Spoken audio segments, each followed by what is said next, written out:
तो जेजेके में अभी बहुत कुछ चल रहा है, कई किसी की लगने वाली है तो कई किसी की लग चुकी है, लेकिन फिर भी हम ये सोचते हैं कि ये एक दिन सही हो जाएगा हमारी जिंदगी की तरह। अब जिंदगी में खुशियाँ आए या ना आए, लेकिन गोजो वापस जरूर आएगा और इसी यकीन को रियलिटी में बदलती है थ्योरीज। जैसे गोजो का सर अभी तक नहीं कटा है तो वो वापस से आ सकता है, या सुकुना की वो मिसिंग फिंगर यूजी हो सकता है। तो इन थ्योरीज पर सब बात करते हैं, लेकिन आज हम बात करेंगे बोबो मांगा रेफरेंस गोजो रिटर्न्स थ्योरी और साथ ही मेरी सबसे फेवरेट केंजाकुस 11 चाइल्ड। और ये मेरी क्यों फेवरेट है वो तुम्हें आगे समझ आ जाएगा। एंड एक वो थ्योरी जो थ्योरी कम रियलिटी ज्यादा है। तो आज मैं तुम्हें कुछ ऐसी ही थ्योरीज बताने वाला हूँ जो आइसबर्ग स्टाइल में होने वाली है। तो बेसिकली आइसबर्ग वीडियो में हम सरफेस टू आइसबर्ग के सबसे डार्केस्ट पार्ट तक जाएंगे और जैसे जैसे हम नीचे जाते जाएंगे थ्योरीज थोड़ी वियर्ड रियलिस्टिक होती जाएगी।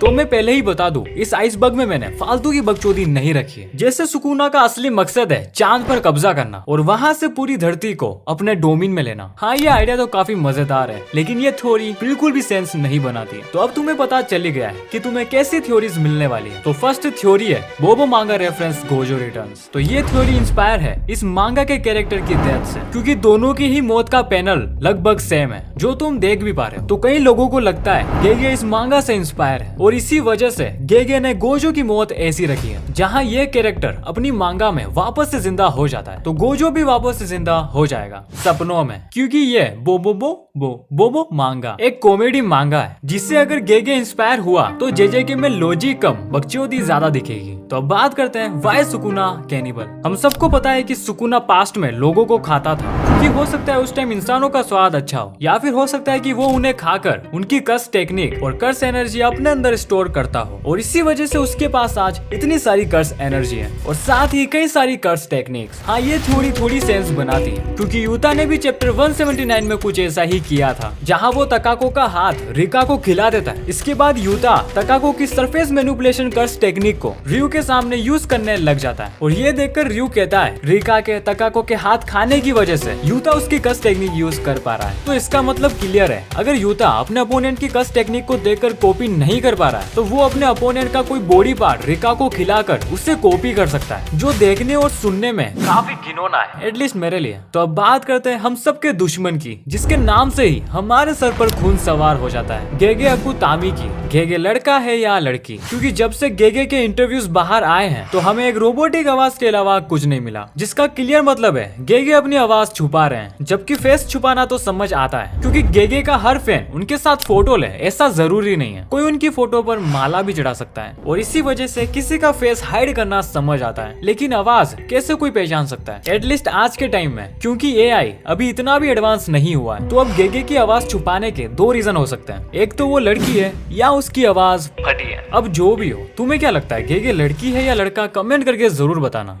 The mystery of Sukuna tattoos. तो इस थ्योरी के हिसाब से जो सुकुना के टेटोस हैं वो उसकी कस टेक्निक और कस टूल से जुड़े हैं, यानी कि सुकुना का हर एक टेटो उसकी पावर या उसकी कस टूल को सिंबलाइज करता है। लेकिन हमने देखा था चैप्टर 237 में, यहाँ उरा में सुकुना को एक कस टूल देती है, जबकि इस थ्योरी की माने तो सुकुना को वो कस टूल अपने टेटोस से निकालना था। तो मे भी यहाँ ऐसा हो सकता है कि सुकुना ये वाली एबिलिटी किसी को दिखाना नहीं चाहता है, उसने इसे सरप्राइज रखा हो। तो अब बात करते हैं ऐसी थ्योरी के बारे में जो हम सबसे रिलेटेड है, जिसमें गेगे बुद्धिज्म के साथ हिंदुज्म से भी इंस्पायर है। तो इस थ्योरी के हिसाब से गोजो, यूता और यूजी हमारे ब्रह्मा विष्णु महेश से इंस्पायर है। इसमें गोजो इंस्पायर है लॉर्ड ब्रह्मा से, जिन्हें यूनिवर्स से जोड़ा जाता है क्योंकि ये उन्होंने ही बनाया है। और वहीं गोजो के पास भी यूनिवर्स से रिलेटेड एबिलिटीज हैं, जैसे इन्फिनिटी और गोजो का डोमिन अनलिमिटेड वॉइड, जिसमें अपोनेंट को यूनिवर्स की अनलिमिटेड नॉलेज मिलती है। वहीं यूता की बात करें तो उसे लॉर्ड विष्णु से जोड़ा जाता है, क्योंकि वो उनकी तरह ही शांत और लोगों की मदद करता है। और यूजी को भगवान शिव से जोड़ा जाता है, जैसे भगवान शिव को गुस्सा आने के बाद नहीं रोका जा सकता था, वैसे ही जेजेके में यूजी को रोक पाना काफी मुश्किल पड़ जाता है, फिर सामने सुकुना ही क्यों ना हो। तो अब बात करते हैं द सोल स्वैप थ्योरी पर। इस पर मैंने पहले से वीडियो बना रखी है, इसलिए मैं इस टॉपिक पर ज्यादा डीप नहीं जाऊंगा, लेकिन टेंशन मत लो, मैं तुम्हें मेन चीजें समझा दूंगा। तो बेसिकली इस थ्योरी में यूजी अपनी सोल गोजो या सुकुना के साथ स्वैप करेगा, क्योंकि यूजी के पास सोल स्वैप टेक्निक है। अगर गोजो के साथ स्वैप करता है तो गोजो वापस से जिंदा हो जाएगा, और अगर सुकुना के साथ स्वैप करता है, जो मुझे थोड़ा लॉजिकल लगता है, तो यूजी के पास कंट्रोल आ जाएगा सुकुना की बॉडी का, और इसी वजह से मैं भी वो सुकुना को हरा पाए। तो अब हम आ चुके हैं हमारे सारे आइसबर्ग के डार्केस्ट पार्ट पर, जहाँ थ्योरीज थोड़ी वियर्ड और रियलिस्टिक लगने वाली है।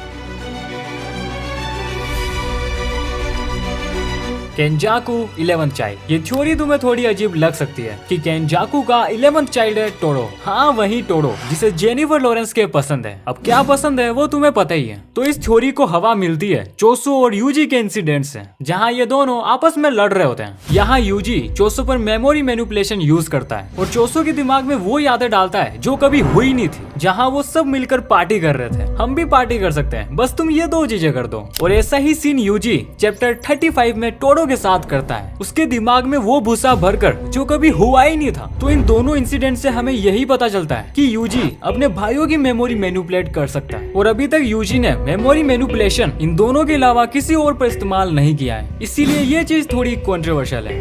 गेतो स्टॉप केंजाकू। तो इस थ्योरी को जुजुत्सु काइसेन के एंड से जोड़ा जाता है कि केंजाकू को एंड वक्त पर गेतो रोक देगा। और इसके हिंट्स हमें चैप्टर 91 में मिले हैं, जहाँ केंजाकू गोजो को प्रिजन रियाल में कैद कर रहा होता है। उस टाइम गोजो अपने दोस्त गेतो से कहता है तुम ऐसे किसी को अपने बॉडी पर कंट्रोल नहीं करने दे सकते। और उसी वक्त केंजाकू का हाथ उसका गला दबाने लगता है, जिसका क्लियर मतलब था गेतो अभी भी अपने बॉडी पर कंट्रोल कर सकता है। और अभी कुछ चैप्टर्स पहले हमने गोजो को मरते हुए देखा था, जिसके बाद वो गेतो से मिला था और वो गेतो से कहता है काश तुम मेरे साथ होते तो मैं इस फाइट में और अच्छे से लड़ पाता। अगर हम ये सारी चीजें देखें तो गेतो की एंट्री वापस से हो सकती है, क्योंकि केंजाकू ने कहा था आत्मा ही बॉडी है और बॉडी ही आत्मा। तो अब बात करते हैं द पेपर कट थ्योरी की, जो इस आइसबर्ग की आखिरी थ्योरी है। तो इस थ्योरी के हिसाब से जो चैप्टर के 7 कवर्स आते हैं वो फ्यूचर में होने वाली चीजों की फोर्स शेडोइंग होती है। जैसे अभी रिसेंट में जो कवर आया है जिसमें हमें यूता, माकी, हकारी और यूजी दिखते हैं। तो अगर इस थ्योरी की माने तो ये चारों आगे तबाही मचाने वाले हैं। वैसे अगर तुम्हें और तबाही देखनी है तो तुम इन दोनों वीडियो पर क्लिक कर सकते हो। वैसे बताते जाना ये आइसबर्ग वाली वीडियो कैसी लगी। इन फ्यूचर मुझे आइसबर्ग सीरीज को कंटिन्यू रखना चाहिए या नहीं।